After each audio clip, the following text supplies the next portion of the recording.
मान लो कि आप लाइफ में पहली बार किसी एक कंपनी में जॉब के लिए इंटरव्यू देने गए।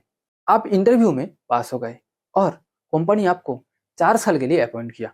उस वक्त कंपनी के सीआर आपको पूछा कि बताओ आपको कितनी सैलरी चाहिए। आप तो बहुत ही एक्साइटेड हो, न्यू जॉब न्यू सैलरी। तब कंपनी के सीआर आपको 2 ऑप्शन दिया। पहला ऑप्शन यह है कि आप पर मंथ 30,000 सैलरी ले सकते हो और दूसरा ऑप्शन आप पर मंथ 1,000 रुपया सैलरी ले सकते हो।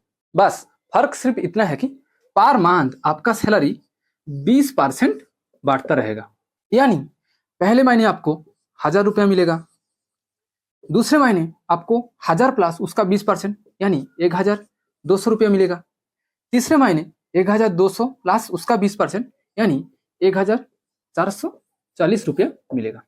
ठीक इसी तरह हर महीने आपका सैलरी 20% बढ़ता रहेगा। तो आप कौन सा ऑप्शन चुनेंगे?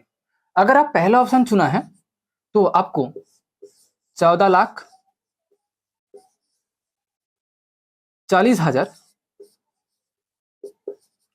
मिलेंगे।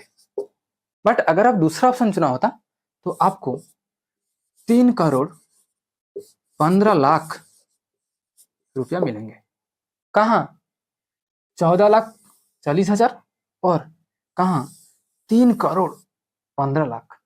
सेम 4 साल में। आपने जरूर सोच रहे होंगे कि ये कैसे हो सकता है। ये इसलिए हुई क्योंकि यहाँ पर आपका सैलरी कंपाउंड हुई और ये होता है कंपाउंडिंग का ताकत। ये है उसका प्रैक्टिकल एग्जाम्पल। आप यहाँ पर देख सकते हो कि फर्स्ट मंथ में आपको 1,000 रुपया सैलरी मिला और सेकेंड मंथ में आपको 1,000 प्लस उसका 20% यानी 1,200 रुपया सैलरी मिला। थर्ड महीने में भी आपको 1,200 प्लस उसका 20% यानी 1,440 रुपया सैलरी मिला। और ठीक इसी तरह आपका सैलरी हर मंथ 20% इंक्रीज हुई और 20% इंक्रीज होते होते 48 मंथ में जाकर आपका सैलरी होगा 52,62,584।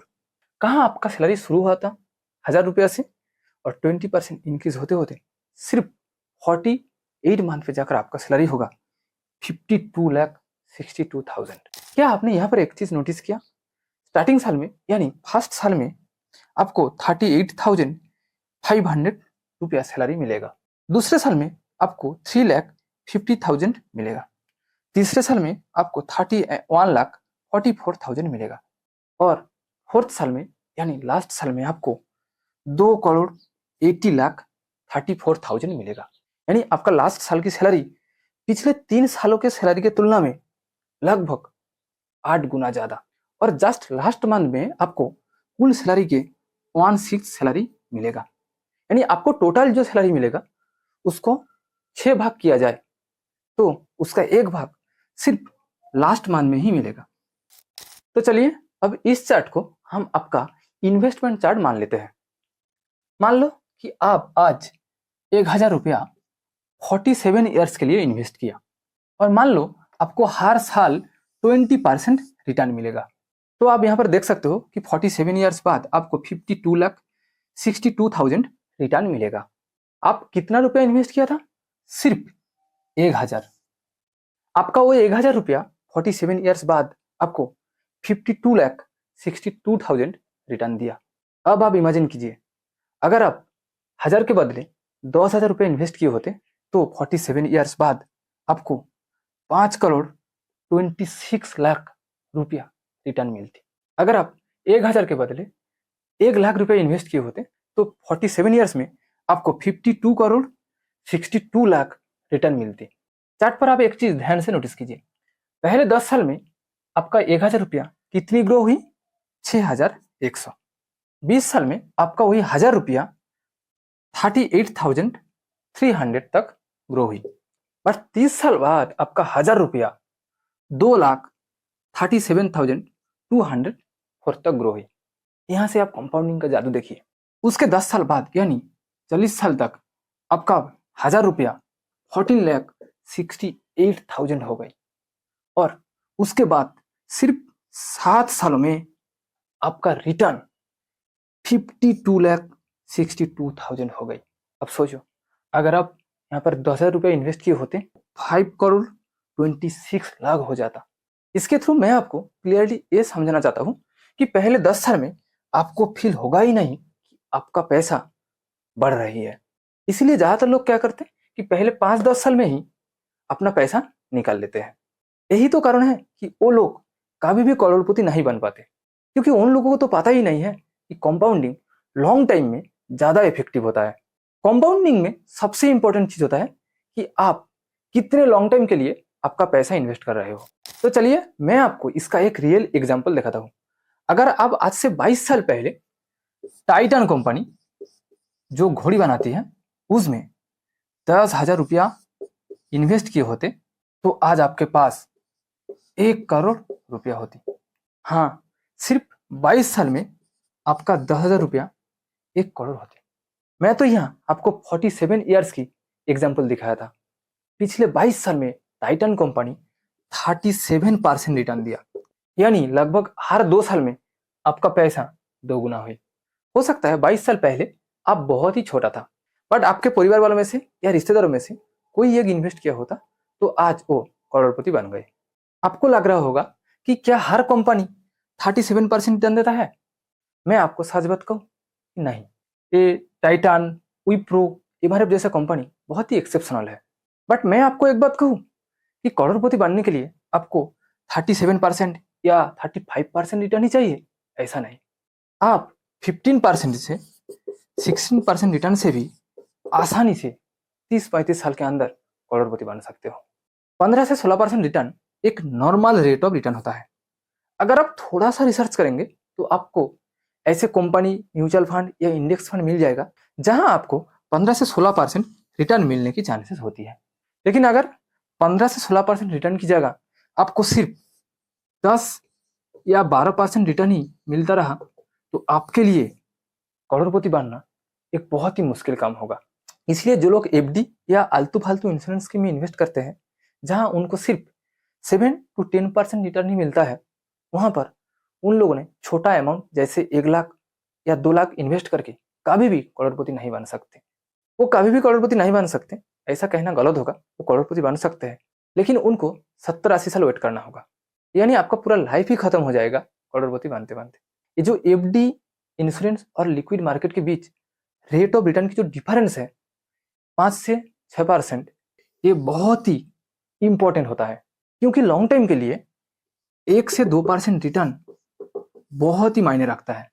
इस टॉपिक को मैं थोड़ी देर बाद डिटेल्स में डिस्कस करूंगा, जो आपको समझना बहुत ही जरूरी। इसके पहले हम पावर ऑफ कंपाउंडिंग का कॉन्सेप्ट को कंप्लीट करते हैं। अब तक तो आप पावर ऑफ कंपाउंडिंग का सिर्फ एक ही साइड देखा, लेकिन इसका और एक साइड भी है। अगर आप छोटे छोटे अमाउंट से करोड़पति बनना चाहते हो तो आपको पावर ऑफ कंपाउंडिंग का इस साइड को ऑब्वियसली समझना होगा। मान लो आप और आपके दोस्त राहुल ने एक कंपनी में 1 लाख रुपया इन्वेस्ट किया। आप एक कंपनी में 1 लाख रुपया इन्वेस्ट किया, उसी कंपनी में राहुल भी 1 लाख रुपया इन्वेस्ट किया, और एक कंपनी 15% रिटर्न देता है, यानी हर साल की एंड में आपको 15,000 रुपया मिलेगा और राहुल को भी 15,000 रुपया मिलेगा प्रॉफिट के रूप में। आपके दोस्त क्या करते हैं, वो 15,000 रुपये की प्रॉफिट को विथड्रॉ करके खर्च कर देते हैं, क्योंकि राहुल को पावर ऑफ कंपाउंडिंग के बारे में नहीं पता, लेकिन आपको तो पता है। इसीलिए आपने 15,000 रुपये की प्रॉफिट को इन्वेस्टेड रखा। अगले साल आप दोनों को फिर से 15% रिटर्न मिलेगा, यानी अगले साल भी राहुल को सिर्फ 15,000 रुपये ही मिलेगा, क्योंकि राहुल को पिछले साल जो 15,000 प्रॉफिट मिला था वो तो विथड्रॉ कर लिया था। लेकिन नेक्स्ट ईयर में आपको 15,000 की जगह 17,250 रुपया मिलेगा, क्योंकि आपको पिछले साल जो 15,000 रुपया प्रॉफिट मिला था वो आपने इन्वेस्टेड रखा। वो 15,000 रुपया भी तो आपको 15% रिटर्न दिया ना। और राहुल को नेक्स्ट ईयर में भी सिर्फ 15,000 रिटर्न इसलिए मिला क्योंकि उनको पिछले साल जो रिटर्न मिला था वो विथड्रॉ कर लिया था, इसलिए उनको सिर्फ 1 लाख की 15% यानी 15,000 रुपया प्रॉफिट मिला। कंपाउंडिंग में ठीक इसी तरह हर साल आपका जो प्रॉफिट इन्वेस्टेड रहता है वो भी आपको सेम रेट से रिटर्न देता है, और इसीलिए 30-35 साल बाद आपको एक ह्यूज रिटर्न मिलता है।